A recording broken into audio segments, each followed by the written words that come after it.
بسم اللہ الرحمن الرحیم۔ سرمایہ اردو 12ویں جماعت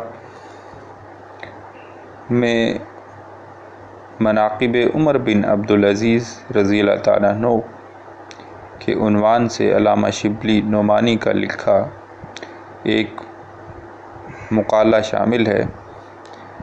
آئیے اس کی ریڈنگ کرتے ہیں۔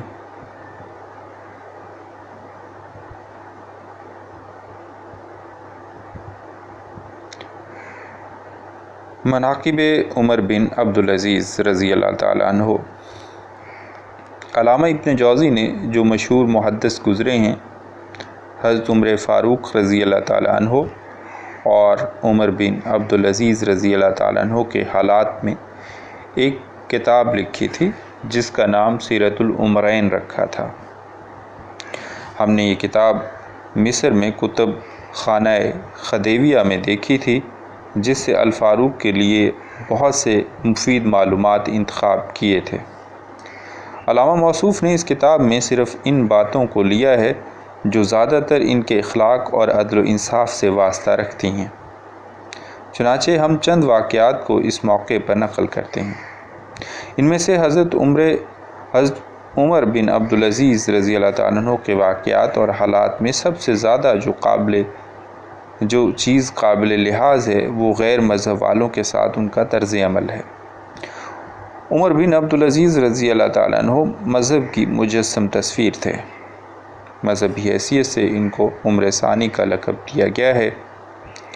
اس لیے غیر مذہب والوں کے ساتھ ان کا جو طرز عمل تھا وہ ان کی شخصی حالت نہیں بلکہ مذہب اسلام کا اصلی طرز عمل ہے۔ ان واقعات میں سے ہم ایک واقعے کا ذکر کرتے ہیں۔ ایک دن عمر بن عبدالعزیز رضی اللہ تعالیٰ عنہ مسند خلافت پر متمکن تھے۔ ایک عیسائی نے جو حمص کا رہنے والا تھا دربار میں آ کر یہ شکایت کی کہ خلیفہ ولید بن عبد الملک کے بیٹے عباس نے میری زمین پر زبردستی قبضہ کر لیا ہے۔ عمر بن عبدالعزیز نے عباس کی طرف دیکھا۔ عباس نے کہا، یہ زمین مجھ کو خلیفہ ولید نے بطور جاگیر عنایت کی تھی، چنانچہ اس کی تحریری سند میرے پاس موجود ہے۔ عمر بن عبدالعزیز رضی اللہ تعالیٰ عنہ نے عیسائی کی طرف مخاطب ہو کر کہا، تم کیا جواب دیتے ہو؟ اس نے کہا، امیر المومنین، میں خدا کی تحریر قرآن مجید کے مطابق فیصلہ چاہتا ہوں۔ عمر بن عبدالعزیز رضی اللہ تعالیٰ عنہ نے عباس کی طرف مخاطب ہو کر کہا، عباس، خدا کی تحریر تیرے باپ ولید بن عبد الملک کی تحریر پر مقدم ہے۔ یہ کہہ کر وہ زمین عباس کے قبضے سے نکال کر عیسائی کو دلا دی۔ ان کا ایک اور کارنامہ جو نہایت قابل قدر ہے، سلاطین بنی امیہ کی ناجائز کارروائیوں کا مٹانا ہے۔ سلاطین بنی امیہ نے ملک کا بڑا حصہ جو زمینداری کی حیثیت سے رعایا کے قبضے میں تھا اپنے خاندان کے ممبروں کو جاگیر میں دے دیا تھا۔ جس طرح سلاطین تیموریہ کے زمانے میں بڑے بڑے صوبے شہزادوں کی جاگیر میں دے دیے جاتے تھے، عمر بن عبدالعزیز تخت خلافت پر بیٹھے تو سب سے پہلے ان کو اس کا خیال ہوا، لیکن ایسا کرنا تمام خاندان خلافت کو دشمن بنا لینا تھا، تاہم انہوں نے اس کی کچھ پرواہ نہ کی۔ اول جب انہوں نے یہ ارادہ کیا تو تمام خاندان نے عمر کو، جو عمر بن عبدالعزیز کی پھوپھی تھیں، سفیر مقرر کر کے بھیجا۔ انہوں نے حضرت عمر بن عبدالعزیز رضی اللہ تعالیٰ عنہ کے پاس جا کر کہا کہ تمام خاندان برہم ہے اور مجھ کو ڈر ہے کہ عام بغاوت نہ ہو جائے اور لوگ ہنگامہ نہ کر دیں۔ عمر بن عبدالعزیز نے کہا، میں قیامت کے سوا اور کسی دن سے نہیں ڈرتا۔ وہ مایوس ہو کر چلی آئیں۔ خود عمر بن عبدالعزیز کے قبضے میں بھی اسی قسم کی جاگیریں تھیں جو ان کے خاندان کو بنو امیہ کی طرف سے عنایت ہوئی تھیں۔ عمر بن عبدالعزیز نے جب ان جاگیروں کا فیصلہ کرنا چاہا تو بڑے بڑے مذہبی علماء یعنی مکحول، میمون بن مہران اور ابو قلابہ کو بلایا اور کہا کہ ان جاگیروں کی نسبت آپ لوگوں کی کیا رائے ہے؟ مکحول نے دب کر جواب دیا، عمر بن عبدالعزیز نے میمون کی طرف رخ کیا کہ تم خدا لگتی کہو۔ انہوں نے کہا اپنے صاحبزادے عبدالملک کو بلا لیجئے۔ وہ آئے تو عمر بن عبدالعزیز نے کہا کیوں عبدالملک، اس معاملے میں تمہاری کیا رائے ہے؟ انہوں نے کہا سب واپس کر دینی چاہیے ورنہ آپ کا شمار بھی انہی ظالموں اور غاصبوں میں ہوگا۔ عمر بن عبدالعزیز رضی اللہ تعالیٰ عنہ نے اپنے غلام سے جن کا نام مزاحم تھا اور جن کو وہ بہت مانتے تھے کہا کہ لوگوں نے جو زمینیں ہم کو دیں نہ وہ اس کے دینے کے مجاز تھے نہ ہم کو ان کے لینے کا حق تھا، تمہاری کیا رائے ہے؟ مزاحم نے کہا امیر المومنین، آپ کو یہ بھی معلوم ہے کہ آپ کے بال بچے کتنے ہیں، یعنی ان کا گزر کیوں کر ہوگا؟ عمر بن عبدالعزیز رضی اللہ تعالیٰ عنہ کے آنسو نکل آئے اور کہا ان کا مالک خدا ہے۔ یہ کہہ کر گھر میں چلے گئے۔ مزاحم وہاں سے اٹھ کر عبدالملک فرزند عمر بن عبدالعزیز رضی اللہ تعالیٰ عنہ کے پاس گئے اور کہا بڑا غضب ہوا چاہتا ہے۔ عمر بن عبدالعزیز رضی اللہ تعالیٰ عنہ تمام خاندانی جاگیروں سے دستبردار ہونا چاہتے ہیں، لیکن میں نے ان سے کہا کہ اپنی اولاد کا لحاظ کر لیجئے۔ عبدالملک نے کہا استغفر اللہ، تم نے بہت بری رائے دی۔ یہ کہہ کر عبدالملک عمر بن عبدالعزیز رضی اللہ تعالیٰ عنہ کے پاس گئے۔ وہ اس وقت خواب راحت میں تھے۔ پہرے والے نے کہا کہ تم لوگ امیر المومنین رضی اللہ تعالیٰ عنہ پر رحم نہیں کرتے، دن بھر میں ایک لہجہ تو ان کو آرام لینے دو۔ عبدالملک نے کہا تو جا کر ان سے کہہ تو صحیح۔ عمر بن عبدالعزیز رضی اللہ تعالیٰ عنہ کے کانوں میں یہ آواز پڑی۔ عبدالملک کو اندر بلا لیا اور کہا جانب پدر، یہ کون سا ملاقات کا وقت ہے؟ انہوں نے واقعہ بیان کیا۔ عمر بن عبدالعزیز رضی اللہ تعالیٰ عنہ نے کہا میں نماز ظہر کے بعد ممبر پر چڑھ کر اس کا اعلان کر دوں گا۔ عبدالملک نے کہا اس کا کون ذمہ دار ہے کہ آپ اس وقت تک زندہ رہیں گے؟ غرض اسی وقت عمر بن عبدالعزیز رضی اللہ تعالیٰ عنہ باہر آئے۔ شہر میں منادی کرا دی گئی کہ لوگ مسجد میں جمع ہوں۔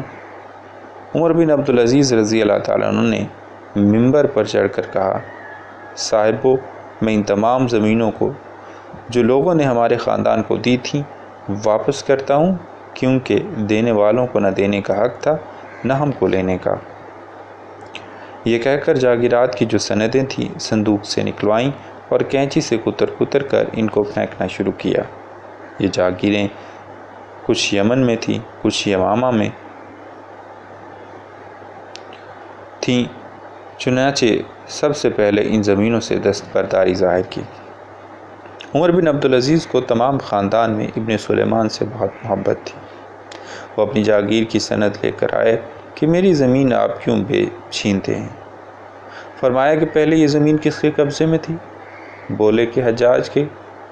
فرمایا تو حجاج کی اولاد کا حق ہے، تم کون ہوتے ہو؟ ابن سلیمان نے کہا اصل میں یہ زمین عام مسلمانوں کی تھی۔ عمر بن عبدالعزیز رضی اللہ تعالیٰ عنہ نے کہا تو عام مسلمانوں کو ملنی چاہیے۔ ابن سلیمان رونے لگے۔ مزاحم نے کہا امیر المومنین، آپ ابن سلیمان کے ساتھ یہ برتاؤ کرتے ہیں؟ فرمایا ہاں، میں ابن سلیمان کو اپنے بیٹے کے برابر چاہتا ہوں، لیکن میں خود اپنے نفس کے ساتھ یہی برتاؤ کرتا ہوں۔ بنو امیہ کے دفتر اعمال میں سب سے زیادہ قوم کو برباد کرنے والا یہ واقعہ ہے کہ انہوں نے آزادی اور حقوق کا استحصال کر دیا تھا۔ عبدالملک نے تخت پر بیٹھ کر حکم دیا تھا کہ کوئی شخص میری کسی بات پر روک ٹوک نہ کرنے پائے، اور جو شخص ایسا کرے گا سزا پائے گا۔ اگرچہ اس پر بھی آزادی پسند عرب کی زبانیں بند نہ ہوئیں، تاہم بہت کچھ فرق آ گیا تھا۔ عمر بن عبدالعزیز نے اس بدعت کو بالکل مٹا دیا۔ وہ نہایت معتدین اور راست باز شخص اس کام پر مقرر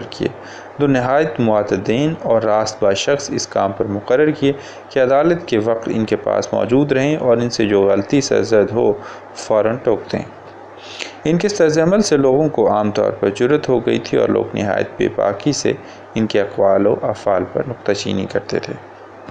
محدث ابن جوزی نے باسند یہ واقعہ نقل کیا ہے کہ مسلمہ بن عبدالملک جو خاندان بنی امیہ کا دست و بازو تھا، نے گرجا کے متولیوں کے مقابلے میں دعویٰ دائر کیا۔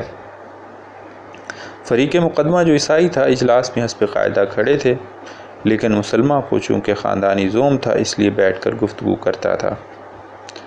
عمر بن عبدالعزیز رضی اللہ تعالیٰ عنہ نے کہا، تمہارا فریق مقدمہ کھڑا ہے اس لیے تم بیٹھ نہیں سکتے، تم بھی اس کے برابر کھڑے ہو جاؤ یا کسی اور کو مقرر کرو جو تمہاری طرف سے مقدمے کی پیروی کرے۔ مقدمے کا فیصلہ بھی مسلمہ کے خلاف کیا، یعنی زمین نے متنازع گرجا کے متولیوں کو دلا دی۔ عمر بن عبدالعزیز رضی اللہ تعالیٰ عنہ اکثر عیسائیوں اور یہودیوں کے ہاں مہمان ہوتے تھے، لیکن ان کے کھانے کی قیمت دے دیا کرتے تھے۔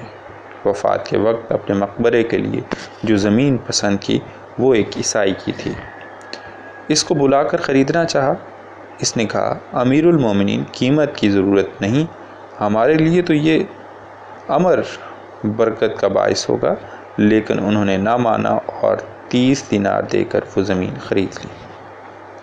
عمر بن عبدالعزیز کی حکومت و سلطنت کا اصلی اصول مساوات اور جمہوریت تھا، یعنی یہ کہ تمام لوگ یکساں حقوق رکھتے ہیں اور بادشاہ کو کسی پر کسی قسم کی ترجیح حاصل نہیں۔ صرف ملکی امور میں نہیں بلکہ معاشرت اور ذاتی زندگی میں بھی عمر بن عبدالعزیز رضی اللہ تعالیٰ عنہ اس کا لحاظ رکھتے تھے۔ ان کے کھانے کا یہ طریقہ تھا کہ عام مسلمانوں کے لیے جو لنگر خانہ تھا اس میں 1 درہم روز بھیج دیا کرتے تھے اور وہیں جا کر عام مسلمانوں کے ساتھ کھا لیتے تھے۔ ایک دفعہ رات کے وقت مسجد میں گئے، ایک شخص مسجد کے صحن میں لیٹا ہوا تھا۔ اتفاق سے عمر بن عبدالعزیز رضی اللہ تعالیٰ عنہ کے پاؤں کی ٹھوکر اس کو لگی۔ اس نے جھلا کر کہا، کیا تو پاگل ہے؟ عمر بن عبدالعزیز رضی اللہ تعالیٰ عنہ نے کہا کہ نہیں۔ پولیس کے آدمی موجود تھے، انہوں نے اس شخص کو گستاخی کی سزا دینی چاہی۔ عمر بن عبدالعزیز رضی اللہ تعالیٰ عنہ نے کہا، کیوں، اس نے کیا گناہ کیا ہے؟ اس نے تو صرف استفسار کیا تھا، کیا تم پاگل ہو؟ میں نے کہہ دیا نہیں۔ عمر بن عبدالعزیز جب مرنے لگے تو مسلمہ بن عبد الملک نے کہا کہ وصیت کر جائیے۔ کہا، میرے پاس کیا ہے جس کی وصیت کروں؟ مسلمہ نے کہا، میں ابھی 1,00,000 دینار بھیجے دیتا ہوں، جس کو چاہیں اس میں سے وصیت کیجیے۔ فرمایا کہ اس سے تو یہ بہتر ہے کہ یہ رقم جن لوگوں سے وصول کی ہے ان کو واپس دے دو۔ مسلمہ یہ سن کر بے اختیار رو پڑے۔ اس سلسلے میں یہ امر بیان کرنے کے قابل ہے کہ خلفائے بنی امیہ کی دولت مندی کا یہ حال تھا کہ جب ہشام بن عبد الملک نے وفات پائی تو اس کے ترکے میں سے صرف اولاد ذکور کو جس قدر نقدی رقم وراثت میں ملی اس کی تعداد 1,10,00,000 دینار تھی، لیکن عمر بن عبدالعزیز رضی اللہ تعالیٰ عنہ نے جب وفات پائی تو کل 17 دینار چھوڑے، جن میں سے تجہیز و تکفین کے مصارف ادا کرنے کے بعد 10 دینار بچے جو ورثہ پر تقسیم ہوئے۔ غرض عمر بن عبدالعزیز رضی اللہ تعالیٰ عنہ کی خلافت اور سلطنت ٹھیک اسی اصول کا نمونہ تھی جو اسلام نے قائم کیا تھا۔ مقالات شبلی، جلد 4۔ اللہ حافظ۔